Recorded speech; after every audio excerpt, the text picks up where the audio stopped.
ಹರಿಹಿ ತತ್ಸತ್. ಗಂಗೆ ಚ ಯಮುನೆ ಚೈವ ಗೋದಾವರಿ ಸರಸ್ವತಿ ನರ್ಮದೆ ಸಿಂಧು ಕಾವೇರಿ ಜಲೇಸ್ಮಿನ್ ಸನ್ನಿಧಿಂ ಕುರುಂ. ಸಪ್ತ ತೀರ್ಥಗಳಲ್ಲಿ ಮೊದಲನೆಯದಾಗಿ ಬರುವ ಗಂಗೆ ದೇವನದಿ. ಭಗೀರಥನ ಪ್ರಯತ್ನದಿಂದ ಭುವಿಗಿಳಿದು ಬಂದು ಮಾನವನ ಪಾಪವನ್ನು ತೊಳೆಯುತ್ತಿರುವ ಗಂಗಾ ನದಿ ಅತಿ ಪುರಾತನವಾದ ನದಿಗಳಲ್ಲಿ ಒಂದು. ಹರಹರ ಗಂಗೆ ಮಾತೃಸ್ವರೂಪಿಣಿ. ಗಂಗೆಗಿಂತ ಪವಿತ್ರ ಇನ್ನೊಂದಿಲ್ಲ ಎಂಬುದು ಪುರಾತನ ಕಾಲದಿಂದಲೂ ಕೇಳಿಬಂದ ಮಾತು. ಇಂತಹ ಗಂಗಾ ನದಿಯ ಪರಿಶುದ್ಧವಾದ ಸಂಗ್ರಹಿಸಿದ ನೀರನ್ನು ಸುಮಾರು ಎಷ್ಟು ವರ್ಷಗಳ ಕಾಲ ಬಳಸಬಹುದು ಎಂದು ತಮಗೆ ತಿಳಿದಿದೆಯೇ? ಬನ್ನಿ, ಸುಮಾರು 30 ವರ್ಷಗಳಿಂದಲೂ ಹಿಂದಿನಿಂದ ಗಂಗಾಜಲವನ್ನು ಸಣ್ಣ ಸಣ್ಣ ಕಲಶಗಳಲ್ಲಿ ಮಾರುವ ವ್ಯಾಪಾರಿಯನ್ನು ಒಮ್ಮೆ ಮಾತನಾಡಿಸೋಣ. गंगा जल बोल रहे हैं ना आप, वो कितना साल तक का आता है? ये 30 years तक 30 years without leakage. Without leakage. अगर ये लीकेज हुआ तो 1 year में ही पूरा खत्म हो जाएगा. ये भी जाने ऑफ साइड होकर पानी पूरा उड़ जाएगा. हाँ हाँ. अगर ये लीकेज नहीं हुआ तो आप अच्छे से रखते हो 30 years तक. पुराना चंबो आज भी हमारे पास 10 साल पुराना भी रखता है. ओके. जैसे ये अब आउट ऑफ स्टॉक हो गया. हाँ हाँ. ये मॉडल अब चलता है नहीं. ओके. कॉस्टली पड़ता है. ओके. तो अब ये पड़ा रहता है हमारे पास. हाँ. ये सब मटेरियल क्या है इसका? आज भी पानी इसमें पूरा भरा है. हाँ 10 साल है. नहीं, ये मटेरियल क्या है? कॉपर प्योर है. प्योर कॉपर है. इसमें आयरन भी आता है, वो कम प्राइस में आपको मिल जाएगा. ओके. एक बार ओपन करने के बाद कितना दिन रख सकते हैं? नहीं रख सकते फिर वो पानी यूज में ले लेंगे. ओपन हुआ तो पानी को यूज में लेना है आपको. तो तभी हम यूज करना है. हाँ, वो यूज में लेना ही लेना है आपको.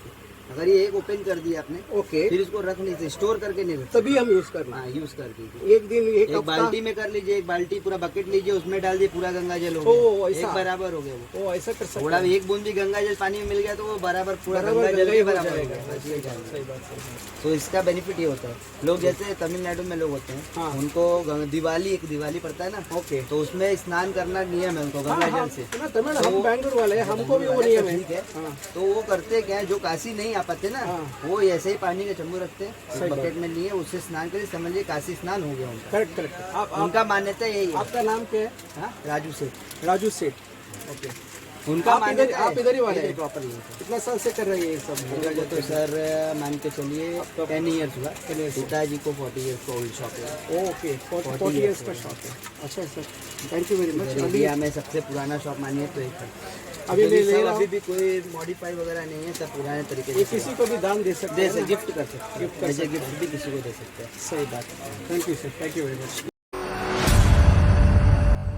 ಗಂಗಾಜಲವನ್ನು ಕಲಶಗಳಲ್ಲಿ ಸಂಗ್ರಹಿಸಿ ನೀರನ್ನು ಸುಮಾರು 30 ವರ್ಷಗಳ ಕಾಲ ಇಡಬಹುದು ಎಂದು ಹೇಳ್ತಾರೆ ಅವರು. ಅಂದರೆ ಅದು ಸೋರಿಕೆ ಆಗಬಾರ್ದು ಎನ್ನುತ್ತಾರೆ. ಒಂದು ವೇಳೆ ಸೋರಿಕೆ ಏನಾದರೂ ಆದರೆ ಬಹುಶಃ 1 ವರ್ಷಗಳ ಒಳಗಡೆ ಅದು ಹೋಗ್ಬಿಡುತ್ತೆ ಅಂತ ಹೇಳ್ತಾರೆ. ಹಾಗೆ ಅವರು ಏನು ಹೇಳ್ತಾರೆ ಅಂದರೆ, ಹಿಂದಿನಿಂದ ಅವರು ಸಣ್ಣ ಸಣ್ಣ ಕಬ್ಬಿಣದ ಕಲಶಗಳಲ್ಲಿ ಇಡ್ತಾ ಇದ್ರು. ಆದರೆ ಈಗ ಅದನ್ನು ತಾಮ್ರದ ಕಲಶಗಳಲ್ಲಿ ಅವರದನ್ನು ವ್ಯಾಪಾರ ಮಾಡ್ತಾ ಇದ್ದಾರೆ. ಅದರಿಂದಾಗಿ ಈ ತಾಮ್ರದ ಕಲಶಗಳಲ್ಲಿ ಇಟ್ಟಂತಹ ನೀರು ಸಾಮಾನ್ಯವಾಗಿ ಅಷ್ಟು ಬೇಗ ಸೋರಿಕೆ ಆಗೋದಿಲ್ಲ ಅಂತ ಹೇಳ್ತಾರೆ. ಅದರಿಂದಾಗಿ ನಮ್ಮಲ್ಲಿ ದಕ್ಷಿಣ ಭಾರತೀಯರು ಅಂದರೆ ಅವರು ತಮಿಳ್ನವರು ಅಂತ ಹೇಳ್ತಾರೆ, ಆದರೆ ತಮಿಳ್ನವರು ಅಂತಲ್ಲ, ದಕ್ಷಿಣ ಭಾರತೀಯರು ಸಾಮಾನ್ಯವಾಗಿ ಹೆಚ್ಚಾಗಿ ಎಲ್ಲರೂ ದೀಪಾವಳಿ ಸಮಯದಲ್ಲಿ ಅಭ್ಯಂಗ ಸ್ನಾನ ಮಾಡುವಾಗ ಈ ಗಂಗಾ ನದಿಯ ನೀರನ್ನು ಬಳಸ್ತಾರೆ ಅಂತ ಅವರು ಹೇಳ್ತಾರೆ. ಪ್ರತಿ ವರ್ಷ ನಮಗೆ ಇಲ್ಲಿಂದ ಪರ್ಚೇಸ್ ಮಾಡ್ತಾರೆ, ಜನ ತಗೊಳ್ತಾರೆ ಅಂತ ಹೇಳ್ತಾರೆ. ಹಾಗೆ ಇನ್ನೊಂದು ಅವರು ಹೇಳೋದಂದರೆ, ಎಲ್ಲ ಶುಭ ಸಂದರ್ಭಗಳಲ್ಲಿ ಗಂಗಾ ನದಿಯ ನೀರನ್ನು ಉಪಯೋಗಿಸಲಾಗ್ತಾ ಇದೆ ಅಂತ. ಅಂದರೆ ದೇವತಾ ಕಾರ್ಯಗಳಲ್ಲಿ, ಶುಭ ಸಂದರ್ಭದಲ್ಲಿ, ಆಮೇಲೆ ಬಹುಶಃ ಯಾವುದೇ ವ್ಯಕ್ತಿಯ ಕೊನೆಯ ಗಳಿಗೆಯ ಸಂದರ್ಭದಲ್ಲಿ ಸಹ ಗಂಗಾ ನದಿಯ ನೀರು ಉಪಯೋಗ ಆಗ್ತಾ ಇದೆ.